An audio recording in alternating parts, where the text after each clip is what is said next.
Hello, this is Bernard Ishbunton in Atlanta, Georgia, and this you are listening or you are welcome to Ophir River Forum. And if you haven't subscribed, this is your first time, I can ask you to share, subscribe with friends and family. Let them know how informative this is. This is freestyle, it's unscripted, and we talk about a range of issues. Again, this is Ophir River Forum.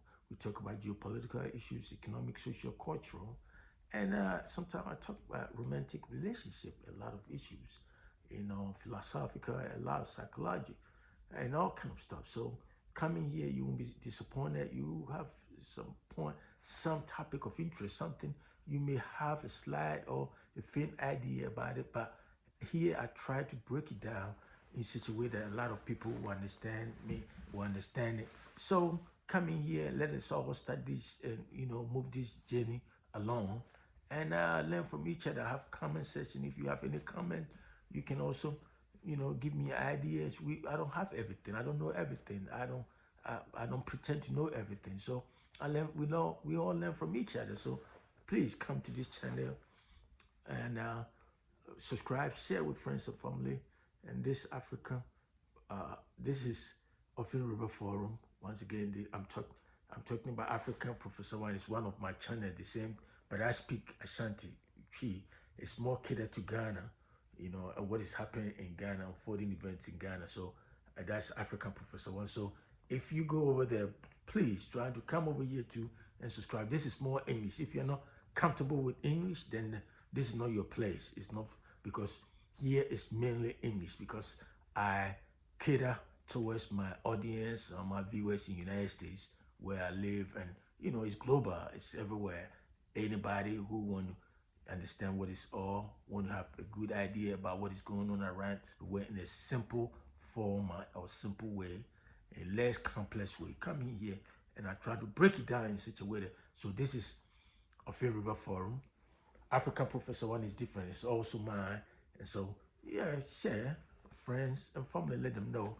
So, welcome back again to Ophir River Forum. And so, today's topic will be focused on what the world would be like if there were to be a full-scale nuclear war between the United States and Russia. What the world would be like if there were to be a full-scale nuclear war between the United States and Russia. Well, first of all, I'm not going to take you to, I'm not going to waste your time. I would say what the world will be like is the world will go hungry. People will be hungry. We will not going to get food. Food supply will be in severe short supply. There will be no food because guess what? I'm not saying this. You can do your own research. A lot of military experts and other economics, expertise and all kind of stuff have stated that if there were to be a full-scale nuclear war between the United States and Russia, I'll tell you why. Close to or more than 5 billion people out of the 8 or 7 billion people will go hungry. We will not get food to eat. We are not going to get food to eat. Close to or more than 5 billion people. So it will be a lot of people. More than 85 to 90% of the world population will be facing severe hunger. We will not going to get food to eat because guess what? Nuclear weapon has the potential of destroying almost all life on Earth.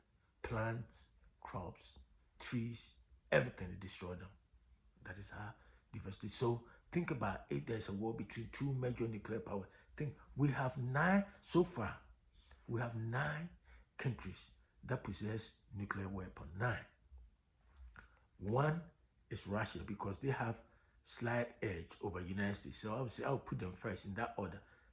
Russia has about, so far, according to a lot of research and you check it, Russia has about 5,977 nuclear weapons, followed by United States, which is about 5,428 or so of nuclear weapons.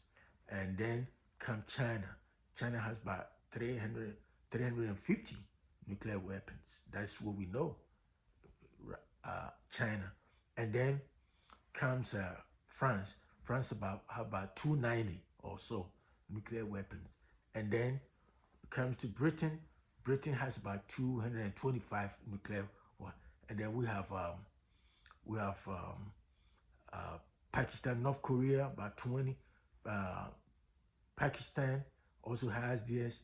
India has it. India, and then Israel. Israel has not admitted that they have it, but everybody knows it's open secret that they have it. But they have not officially admit that they have nuclear weapons, but everybody knows. So 9 nations: Russia, United States, China, France, Britain, North Korea, India, Pakistan, and Israel. Those are the 9 nations. But out of these 9 nations, United States and Russia has close to about 11,000, 10,000 to 11,000 or 12,000 nuclear warheads. Among the 9 nations, they have about that. So if the world has, say, 15,000 nuclear weapons total distributed among the 9 nations, Russia and United States alone, they have close to by 11,000, 11 to 12,000 nuclear warheads. Think about it. And so, and one explosion, like, let me give you a brief history. Like, what happened? The bomb. United States is the first country to develop and use nuclear weapons. That was when Japan attacked Pearl Harbor in 1941. It was a retaliation from the United States for somebody to attack their sovereign nation, their territorial integrity, their country. And so they developed nuclear weapons to shut Japan down, to stop the war, Second World War. And when the United States used that, Japan surrendered, because guess what? At that time, Japan was one of the powerful nations. So the United States was scared. Japan was powerful. At that time, the United States was not a superpower. But when they used it, Japan realized that, man, this form of a bomb is different. It's non-conventional. It's not like the bomb we have been seeing all along. So that was different. And so it put fear in other countries. So within 4 years, 1949, Russia also developed first hydrogen bomb, one of the powerful bombs in the world, and then start the Cold War. So China also developed this, I think somewhere in 1950 or wherever, and then Britain, France, and now India, Pakistan, North Korea, and Israel. And so back to the numbers. So Russia and Japan and United States, they have that big stockpile of nuclear weapons. And so the one United States used in the 2 cities of Japan, Hiroshima and Nagasaki, the total was about 21 kilotons. But today's nuclear weapons is even 1 kiloton is more devastating, powerful than what they used in about 60 or 70 years ago in Japan. So what I'm trying to say is today's nuclear weapons are more deadly, more devastating, and its radiation level is higher, deadly, lethal than what happened in Hiroshima and Nagasaki. And even those nuclear weapons United States used, it killed close to more than 200,000 people. Within weeks of that detonation, when they use it, a lot of people, plants and everything, animals, destroy water bodies. And so today, think about it. If these 2 nations share close to 12,000 nuclear weapons, and both of them were to engage in a full-scale nuclear war, what do you think will happen? It impacts on the global food supply chain. It cannot be described. The impact will be severe, deadly, and that's what experts have estimated, that more than 5 billion people out of the 7 billion or 8 billion we have in this planet will go hungry.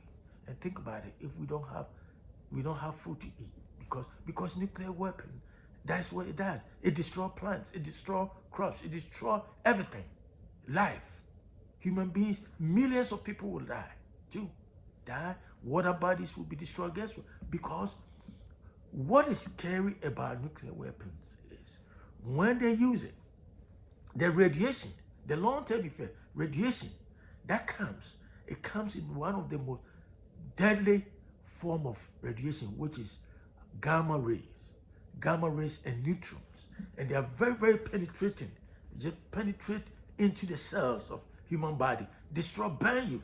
It just burn you like that. You be sitting there melting like a like rubber, like that. It destroys a lot of things in this world, and that's what it is. So the radiation of nuclear weapons is gamma rays and electrons. Ask all those scientists and do your own research. And so if these two nations engage, that is how the world will be.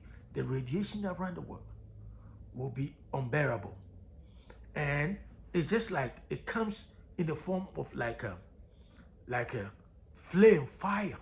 And the suit, it's just like you burn trees. And what left after the trees are burned, what is left there, that little ashes you see, they call it soot, nuclear soot. That one is so hot, and it will just crowd the whole atmosphere, and it will destroy the ozone layer that protect the excessive ultraviolet ray that comes from the sun, that protects you and me from skin cancer and all form of diseases and heat. So think about where we have this ozone layer that protects you and me from the ultraviolet ray of the sun. And this is taken off, destroyed because of nuclear bombs. What do you think me and you will be, our body? We turn like a charcoal, dark, and we will start burning. All the plants will be destroyed. Water bodies will be destroyed.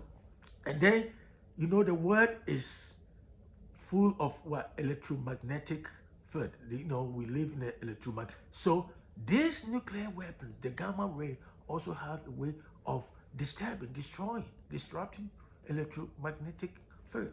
And so the radio and all this fiber optics the waves, that radio waves that give us FM stations, radios, and all this will be what? Will be disrupted. So electronic devices, cell phones, all kind of stuff will not work. You see how it is? And so when you sit somewhere in, say, South Africa or somewhere and say, where the war between United States and Russia will not affect me over here, man, you don't know what you're talking about. Pray. If you believe in God, pray to your God. Pray to God that thing doesn't happen. Because when United States used that, even those days in 1945, when the world did not consider that one to be that powerful, even though it's really, really powerful, because it killed thousands of people in Japan within minutes, within seconds, or that the bomb was dropped in that two cities. It destroyed all the plants over there. Even that time, when the world looked at the impacts, the outcome of that, nuclear drop, United States was even scared that they used that, because when they saw the impact, they didn't know the impact would be like that. The world decided that let's form United Nations to make sure that we protect or prevent nuclear war or bombs to be used by any other country. Because when they look at what happened in Japan, Nagasaki and Hiroshima, they knew that, man, the world is entering a crazy territory. And so that is why, that was the essence of the formation of United Nations, just to make sure that we stop this madness of nuclear. But still, ever since, it seems like human beings, we don't learn anything. And now the world, since the Cuban Missile Crisis in 1961, where Russia and United States nearly came to a world war, a third world war, or came to a nuclear war, Biden and other leaders have said that, United Nations Secretary General and all world leaders have said, now today the world is closer to nuclear war than ever before. Because today, like I said, 9 nations, and everybody feel like, once I have nuclear weapon, nobody can attack me. Because if you attack me, I will use it. And in the nuclear war, like I said, and the world scientists and the experts say, nobody, Putin knows that in nuclear war, nobody will be a winner. United States cannot win. Russia cannot win. Anybody with a nuclear, the only thing is just has some form of a deterrent effect. Like if I have it, you can't attack me. It's just like in the military circle. Like I said, this is freestyle. They call nuclear weapons like a life insurance policy. It's just like you're old man and you have life insurance. You feel like you're secured. That if anything happened to you, you're already prepared. So there will be no financial burden or anybody. You just prepare. So nuclear weapons, they call it in a metaphoric sense like life insurance policy. Like you have it, nobody, you are secured. So nations do not want to give it up, even though they know that you cannot win with nuclear weapon, because if you use it, they will trigger other countries to use it. That is what will make the world crazy, because guess what? Russia will have support from North Korea and China, and United States will have 8 NATO members, which is France and Britain also have nuclear weapons. And I bet you Germany have that technology. They can make nuclear weapons easy. And so the world will turn into a nuclear football field. And trust me, think about Africa. All those developing countries that depend on the imports of these nations, European nations, the United States and China, for their survival. Think about Ghana, Nigeria. We depend predominantly. We depend on these countries. This nation's economy, African, Sub-Saharan African economies, depend on China, Russia, and United States, Britain, Germany, for everything. And so if these nations are engaged in war because United States and Russia are fighting, and so they take sides. That's how where wars start. They take sides. There will be no time to prepare for anything. Think about even what happened, this COVID, when it came, it shut the whole world down. And like a lot of people are trying to dismiss the fact that Ukraine and Russia war has devastating impact on the global supply chain or world economy. It's true. It has a very, if it turns the world economy upside down, because those countries are important suppliers of the food production. And like I said, Ukraine has one of the richest land in the world. They produce a lot of wheat, and wheat is form a basis ingredient, one of the common ingredients of a lot of food we eat in this world. Think about it. And Russia also supplies about 40 to 45% of the world energy for European nations. So European nations too trade a lot with Africans. African countries depend on imports of these developed nations. So if these two nations engage in war, think about how the world will be like. You don't have food to eat. Global economy has shut down because of food supply is in the dire, it's in a dire shortage. There's a dire shortage of food supply. Medicine and all kind of stuff coming from these countries will be stopped. And what will happen? Think about it. That is why it's so scary when we sit here and pretend like, what happened between the United States and Russia is not my concern. No, it doesn't bother me. Yes, it does. Because trust me, they hold the key today to this world. In this world, they hold the key. The word security is in their hands. It's so sad, but that is how it has come to. It has come to because of these nuclear weapons.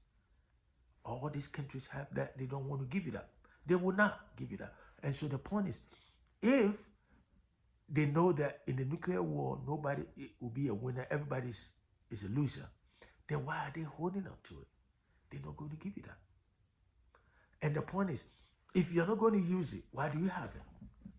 If you're not going, you buy a gun, you say, I'm not going to use it, then why do you have it? You use it, you say, oh, I'm using just in case. You see, how about if just in case somebody come and attack you, you use it to protect yourself if you can't fight that person. So once you have a nuclear weapon, and you know that, now Russia is tempting. Putin has said over again that, they will use, he is tempted to use nuclear weapon. The only reason he doesn't want to use it, or he's scared to use it, is because the whole world will condemn him and maybe shut the Russia economy. They will say, hey man, China will say, man, we support you, but you're going too far. Like that. Because if they use it, all the countries, China is close to Russia, all the radiation, wherever, will reach that place. And that cause cancer and all form of birth defect and other kind of stuff. Skin cancer, stomach, all kind of stuff will happen. And so that is only reason. Other than that, they're losing the war in Ukraine, in the battlefield. They don't know how to fight. It's so surprising, shocking that Russia doesn't even know how to fight.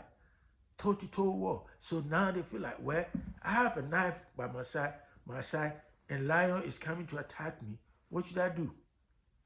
And I can fight a lion. I have a knife. I have a stick or gun on my side. What do I have to do? You see, that is a temptation. But guess what? In the nuclear field, in nuclear language, it's not that easy to just say somebody, I'm using nuclear weapon, because first of all, Ukraine didn't attack Russia. It's the other way around. Russia that attacked Ukraine because they think that Ukraine want to join the NATO nations, and they're scared that they don't want a NATO member to be right at their doorsteps. And so that was one of the major reasons for that. You know what I mean? It's a strategic national interest issue, where then Ukraine also have their strategic national interest, just like any other country. And that is what precipitate or cause world wars.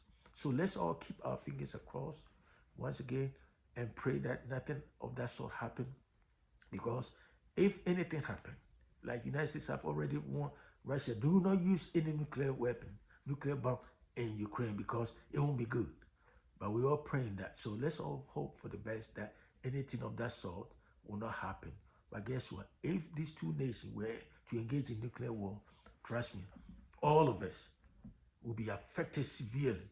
Even it will affect African countries more than any other country, because we depend on heavy import from these nations. So that is what I have for you. This is Ofin River Forum. Once again, my name is Bernard Eshibantin. Subscribe, share with friends and family, and let them know a lot about this forum. I'll talk to you another time. Have a good day.